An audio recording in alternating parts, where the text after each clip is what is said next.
Welcome to Come On You Spurs TV, where we are looking at season 3 better than season 2. What do you reckon, Chuma? It's always better, you know. You always have to, like they say in life, you always have to sacrifice something to get better.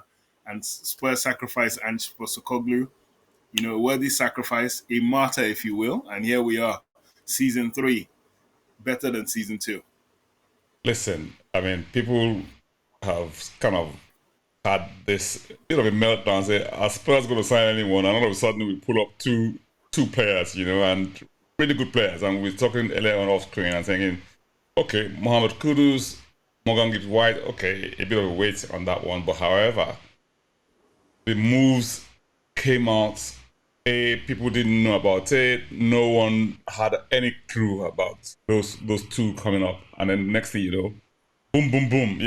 Is that Spurs way? Is this a new era? What's going on here? Well, you know the old saying: you wait for one bus long enough, and 2, 3 buses come by. All right. And Spurs fans were screaming in June, I think, when that first window opened, that sort of served the clubs playing in the World Club Championship.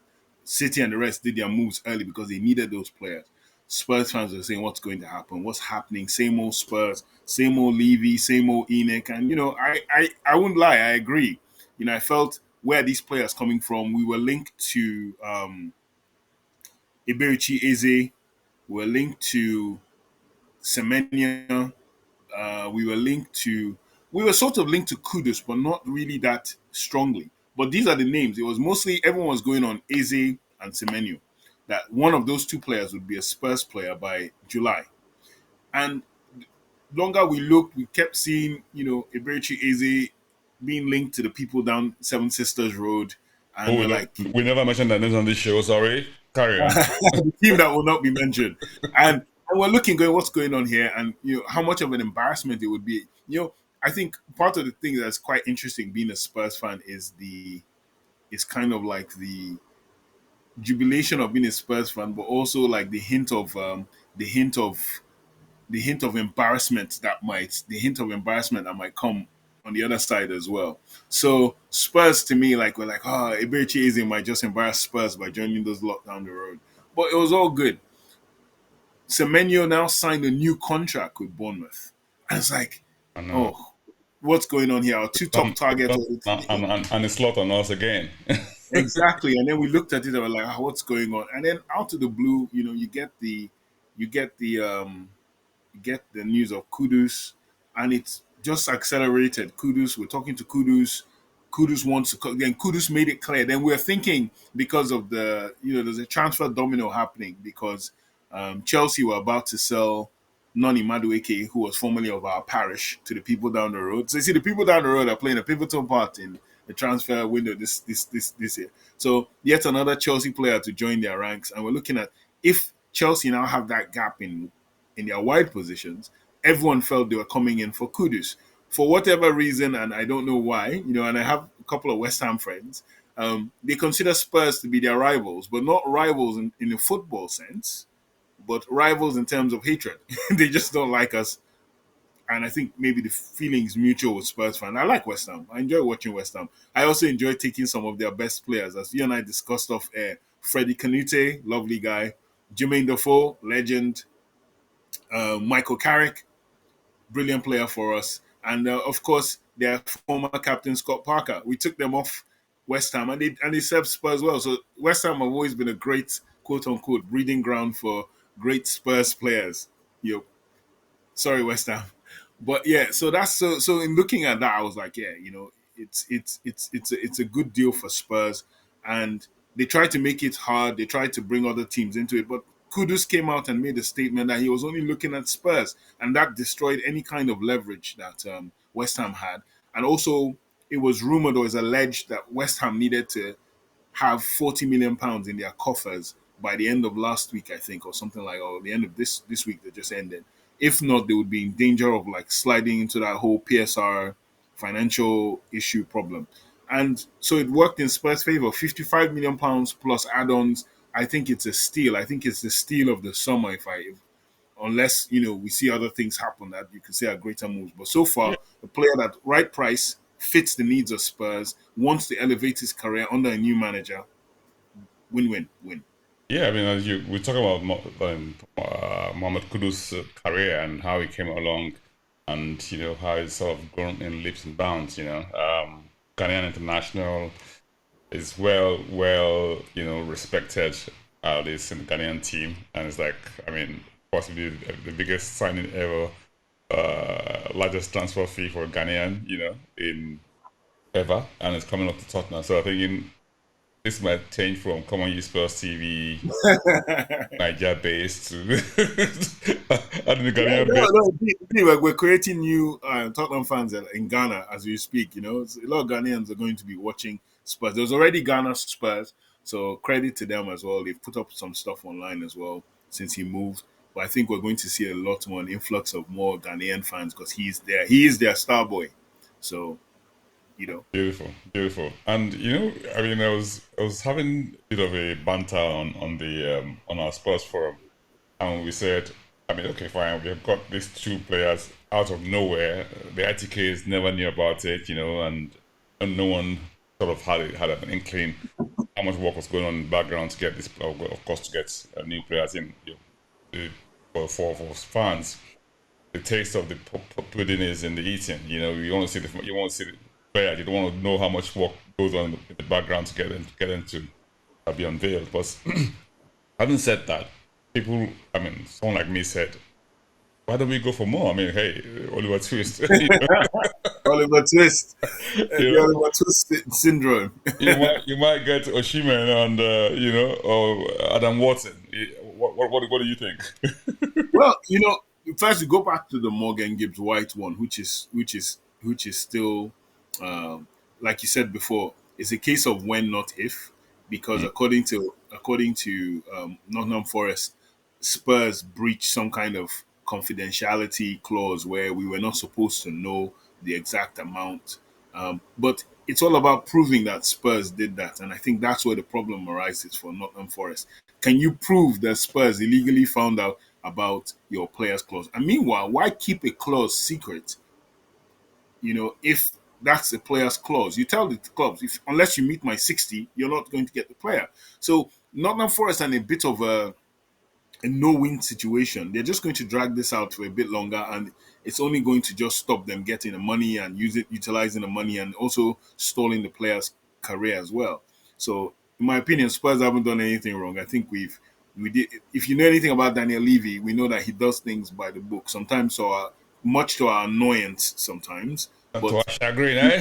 yeah, he dots his I's, crosses his T's. He's one of those kind of guys, and And we there's don't call him we don't call him the accountant for nothing. I know, and there's this other theory making the rounds that the only reason you're getting plenty of flack from Forest perspective is they're trying to put up a show to say that, oh, they're not going to lie down and get passed over very easily, like you've got to just sold Elanga and they're selling Morgan Gibbs-White. I mean, those are one of their biggest assets from last season, and like two of their best players are living around the same time, and they don't want to sort of act like, oh, we just give them away just without a fight, So I guess that might be, I mean, some sort of also angle from that perspective, but who knows with these things. Now, where does that leave the team in terms of the squad personnel, and we were looking at the areas where Spurs managed strengthening on the last program, and we looked at left centre back, left back possibly, and maybe one more striker. And squad is beginning to look decent all of a sudden with these acquisitions. What do you think?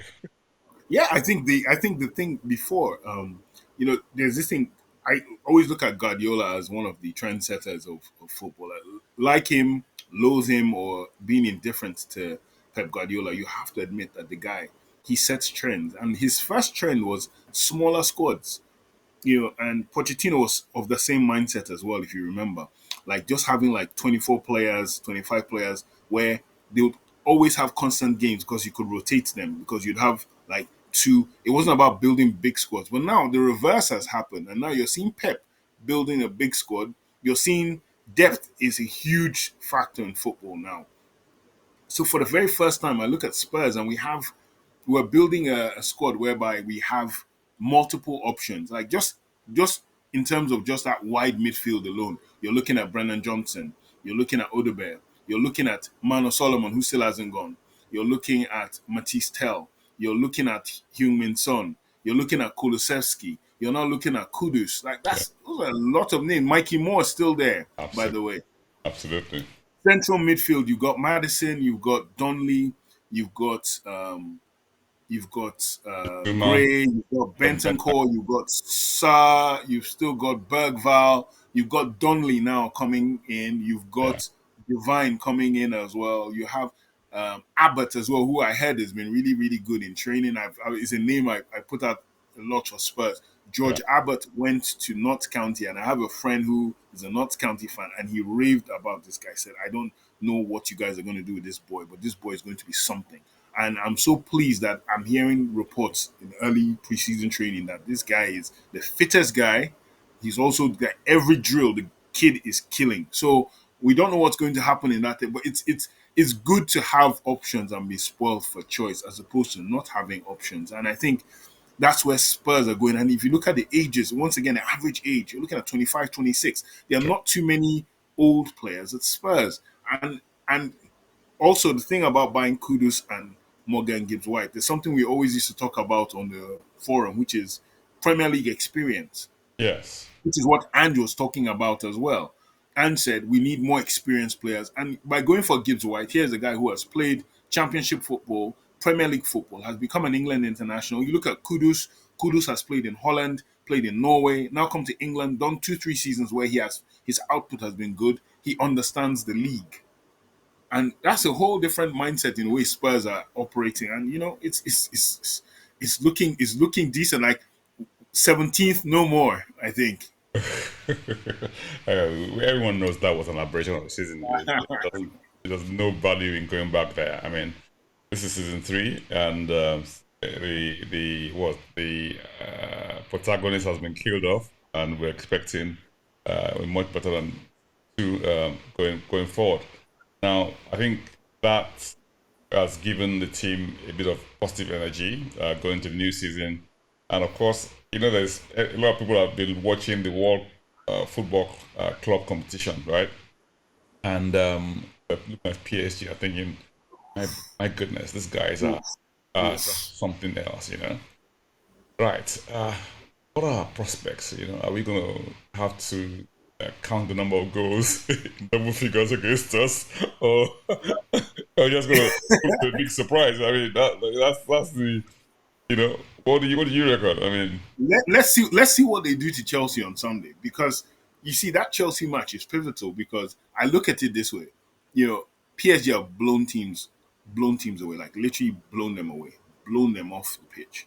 And you're looking at that, in my opinion, this is just my opinion, and come on, you Spurs Nation, you're free to comment and tell us what you think about that PSG side as well. It's the best control of a game I have seen since Pep Guardiola's Tiki Taka Barca. Like, it's inevitable. Like, they're the kind of team, they've already won the game in the tunnel.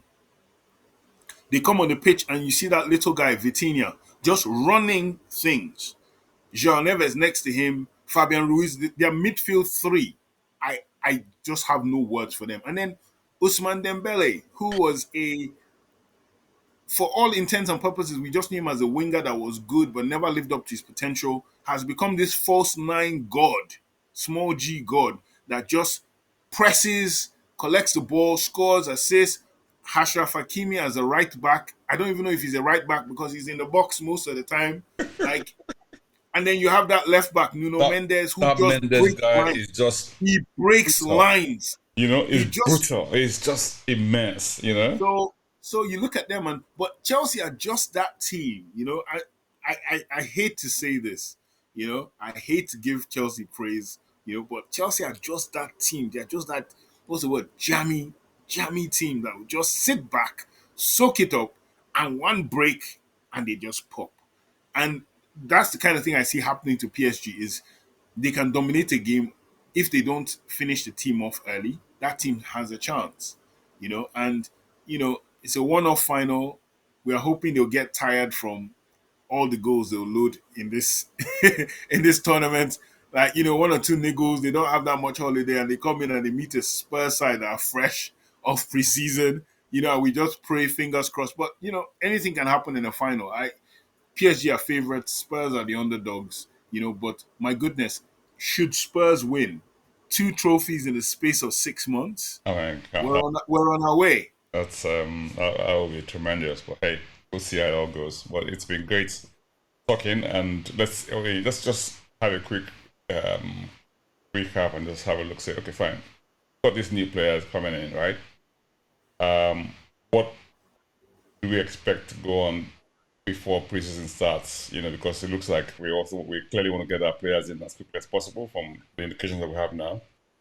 And if so, who are those likely going to be? What positions are they going to be in? And where does that leave the rest of the team as a squad going forward into the new season? I think for me, I think the only two positions left to add to left back, left centre back, because I think Archie Gray is going to be used predominantly as a defensive midfield player. I think he'll be a defensive midfield player, and he's also useful playing as one of the centre backs in the three. So he would be that guy in, like how you have a defensive midfielder, he just comes into the back and there's two centre backs split. If we're going to switch a back three, I think Thomas Frank would use him there. So that means we have one less fullback because Archie Gray was supposed to be a right back into midfield. So that means Spence and Porro in one side. We all know that Spence can cover the left as well, but it would be nice to have an alternative that's a pure left footer. So I think a left back. We've been linked to Jorel Hato of Ajax. You and I spoke about him off air. I said the youngest Ajax captain ever, Dutch international at 17, 18. He's one of those Ajax players that his price tag is less than 50 at the moment. So he looks like someone that but the way we're moving at this moment in time, you can't really predict who we're going to get. But I think a left back or a left centre back that allows Van de Ven play left back as well. And another midfield player. There's talks of Bissouma leaving, talks with Juventus, talks with Mourinho wants him at Fenerbahce as well. Price tag should be between 20 to 25 as per the rumours. But I think we just need that guy in midfield. We need one more central midfielder that is more steel, more steel than skill. And if we get that, I think we're good to go. I think we're good to go, and I think we're good to go in terms of a return to the top six and challenging for cups. I think we've got a taste of the cups now, and I think Thomas Frank will be eager to prove himself in the cups because in his mindset, like Ange has set the standard. We keep talking about Ange bringing him up, but we can't help but bring him up because he set the standard now at Spurs. If you're a manager coming into Spurs, you have to win a trophy within 2 years. Right. You know, So, I mean, this brings me to the point whereby everyone still, even despite all these acquisitions, you want to call it that, and squad improvements, if you like, you still don't consider it probably tied to contenders, no? um, I would like to think so, but I would like to think of us as title contenders. I would like to even think that Thomas Frank could have a slot like season. That's generally what I'm going for. But if I was hedging my bet, I would say top four, and I would say a run in the cup, possibly winning one, possibly like the League Cup or the FA Cup. I think one of those cups would go to Spurs and top four. That's what I would think. At worst, Fair enough. at best, maybe a title push. It just depends on how quickly everything gels in and how they adapt to his methods. And so far so good. We'll see what happens next. Beautiful. I mean, guys, would love to hear from you. What do you reckon? Do you think Spurs can be in for a title push with this squad improvements, or you just think we'll just be competing for cup or in top six position? Let's hear your thoughts, and yeah, come on, you Spurs. Come on, you Spurs. That's all, bro.